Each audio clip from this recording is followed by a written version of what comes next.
Radni dan najmlađih počinje spremanjem školske torbe, trčanjem u učionicu, poznatim đačkim brigama i strahom hoće li danas biti ispita, da li će u dnevnik biti upisana petica, četvorka ili trojka.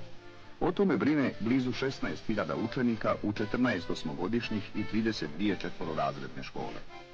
Inače, u ovoj komuni četvororazrednim školovanjem obuhvaćeno je 96% učenika, a u osmogodišnjim 73% školskih obveznika.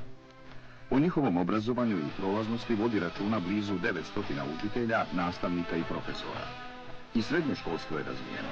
U 2 školska centra i gimnaziji ima blizu 3500 učenika sa 130 profesora, inženjera i ekonomista. Tu je i viša ekonomsko-komercijalna škola sa 440 redovnih i velikim brojem vanrednih studenata. U 15 generacija ovdje je diplomiralo više od 2000 studenata. Obezbijeđeni su osnovni uslovi da škola preraste u ekonomski fakultet. To bi bio kratak pregled školstva, a ono je, uvjerljivo govore izneseni podaci, razvijeno kako u gradu, tako i na selu.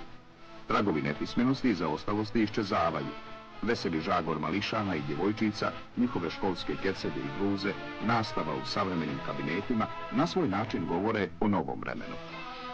Obrazovanje nije više privilegija bogatih ili onih što su bliže centru.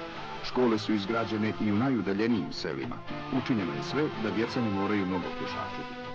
Za one koji putuju dalje, organizovan je prevoz autobusima i tako je učenicima omogućeno da imaju više vremena za učenje i slobodne aktivnosti.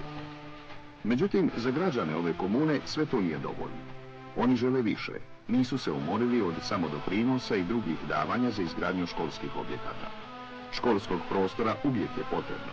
Potrebna je savremena oprema, bolji uslovi za školovanje, jer mlada generacija postepeno preuzima teret razvoja, doprinosi prosperitetu svoje sredine i čitavog društva.